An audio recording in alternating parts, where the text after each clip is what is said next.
My intention was never to go there and pillage the wallets of like all my young peers and all the strugglers. When I saw the weed that they had and what they were smoking, like this whole thing like wasn't just about money. The mentality and the mindset is about like the people. I fucking blew through that duffel bag in like 3 days. It was gone. Once this machine started, like it never stopped. I mean, it just carried me into my adult life.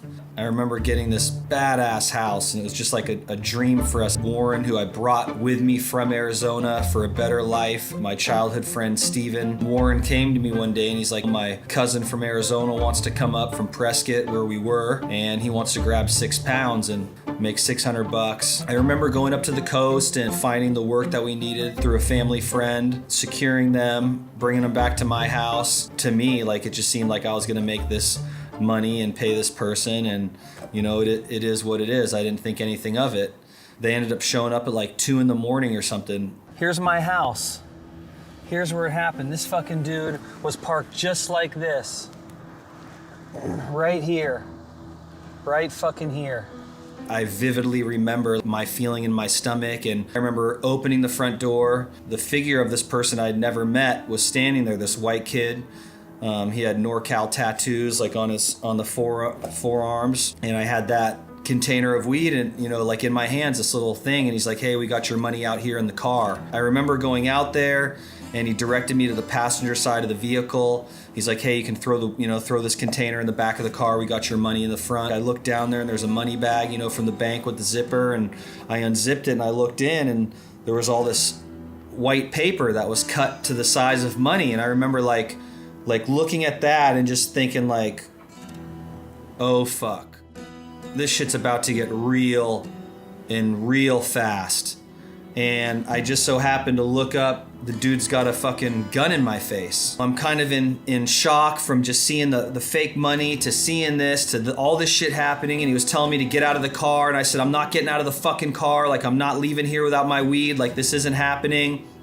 And I just remember telling him, you know, I was like, I'm gonna count to 10 and I'm gonna fucking start screaming bloody murder. We're in the middle of a suburban neighborhood and it's 3 a.m. and these dudes are trying to fucking rob me at gunpoint. I jumped, like I was sitting in the seat like this, and I lunged across the driver to get out of the car. And right then and there, like the dude just reached down and like unloaded a clip into the car onto me. It was literally like pop, pop, pop, pop. Broken glass, container, house. Like, I jumped across the driver, he unloaded, I got to the other side, crawled, you know, dove, crawled up from the street. There was like this super look of fear in his eyes. Like, he just unloaded a motherfucking clip into me and I was coming right at him. Dude, I was so fucking furious because I'm like, how dare this motherfucker. I swung on him, connected him.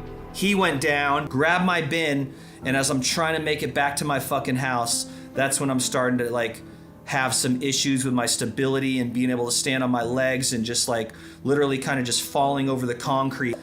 Got into the, you know, the bathroom and climbed my fucking ass into the tub, and just from there I just started losing like my strength and my vision, and breathing was getting harder. My childhood friend Steven came into the bathroom, grabbed me, scooped me up, carried me to the car, and drove me to the hospital. I mean, I was upstairs for 10, 15 minutes before we left the house, before Steven picked me up and carried me down the stairs. I mean, at this point, it's just like all setting in and I'm processing, and then right away there's 2 detectives in my face and they're like, what happened? Like, you know, what was going on? And I made some crazy fucking story up about 2 people fighting in the street at 2:30 a.m. and it woke me up, and I tried to go out there and fucking, you know, stop them, and I ended up getting fucking just shot up like in between them, and, you know, they just saw fucking right through that and was like, dude, like, we're hitting your house right now. There's blood all over the inside of your house. There's weed in your house. There's scales. Like, that's when it like all just like fucking hit me that like all night I've been lying to myself and lying about this situation and telling myself over and over like, I'm gonna get through it, then I'm shot, then I'm gonna get through it, then I'm bleeding, then I kept fucking making up excuses. Like, you're just like making up ways you're gonna get through this. You're telling yourself all that shit, and like when when they called me out on that shit and I was in that hospital, and like that's when like the fucking train hit me that like, oh fuck, the cat's out the bag. I'm heavily sedated. I've got fucking 8 open wounds below my waist, thank God. Nothing has hit my fucking spine. Nothing hit an artery. Nothing hit like a hip.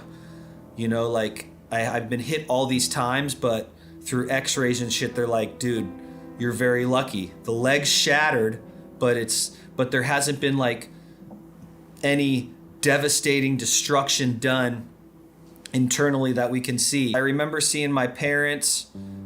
I remember seeing my brother, and I remember like right at that time they brought my lawyer in, and I think at that point, like right around there, he had told me that like I need to cooperate because I'm in some serious trouble. They know that this was a drug deal gone bad. Neighbors had called saying, you know, they heard shots fired. They found the blood trail from the side of the fucking curb to the fucking house, found the weed, and these dudes tried to come fucking kill me over 6 pounds, and I was the fool if I didn't cooperate. I remember being really fucking drugged out, really fucking overwhelmed. My parents were scared. I mean, I couldn't even imagine what a parent would feel like. You have a kid that is been shot a bunch of times. He's in the fucking hospital. Like, yeah, I mean, you're giving your thanks and you're counting your blessings and shit. But you know, like my dad was really hard. I just couldn't imagine what he was feeling. You know, like scared and sad, disbelief. Like I can't imagine. Like I was too busy trying to like fucking deal with my own shit. Like, dude, I was fucking drugged up heavily and sedated, and I'm like, who the fuck even did this to me? Like, I saw this dude's face one time when I opened the fucking front door. I saw this dude for the first time in my life, and then a minute and a half later, 2 minutes later, he's fucking shooting me. I told them the truth. They're like, dude, look, you're on your own charges. You took your weed back. We're charging you with intent to distribute, with possession, all this shit. They were just basically, I remember telling me like, you know, like this isn't a rat situation. These dudes came to fucking murder you. You fought back, you got your weed back, you're catching these charges. Like, we can't let these guys go away for some pussy shit like this. And I remember trying my fucking hardest to describe them and describe the fucking car. All I remember was that it was a fucking Acura Integra because I put my hand through the headrest. Those Acura Integras, those 1992 Integras, the headrests were fucking open, and I put my fucking forearm through a fucking glass hatchback. It had to be an Acura Integra. So I'm like, dude, these guys came in an Acura Integra, 3 white kids, the driver was fat, right? Shouldn't be that hard. Boom, within like 3 hours, there's a fucking Acura Integra in Nevada at a gas station with the back window shattered. A fucking sheriff officer spots it while he's fueling up, and there's fucking blood all over the inside of the car. The 3 dudes were inside buying shit at the liquor store, and they came out. They operated a stop on him. There was blood all over the inside of the car. They had the firearm. They had 2 other firearms. They had a 9mm and a .45 in that car, and if I would have been hit with either one of those guns, I would have been fucking wiped out on the spot. They would have drugged my dead body out of that car. The next thing that happens is, this is 2001. They come into my fucking room. My legs are all up in the air. They're all bandaged. I'm all on fucking painkillers. Just don't even like have the energy to process it. You're just kind of like laying there like a fucking just broken. And they brought in like 5 pages of this fucked up scan document, and there's like 16 fucking mugshots on each page, and they're like, we need you to identify the 3 fucking people that shot you. And I remember like at first looking at this fucking page and being like, dude, I've never seen these guys at any point in my fucking life. All these fucking dudes look the same, and by the grace of God, I picked out 3 out of 44 mugshots. They said I had a fucking guardian angel looking over me that night. I'm in the hospital for 3 days. I remember at that time leaving the hospital in a wheelchair. All of these wounds that were open were gonna have to heal from the outside in, so they weren't gonna stitch them up. It was like a month in the wheelchair, dealing with the wounds, and then getting into a cast, and I didn't work at that time. Like I just had to take care of my legs basically and work on that healing process. And so one of my takeaways is you can't put yourself in a situation where that can happen to you. You need to think about everything, and what happens the most in challenging times is disparity and poor decision making.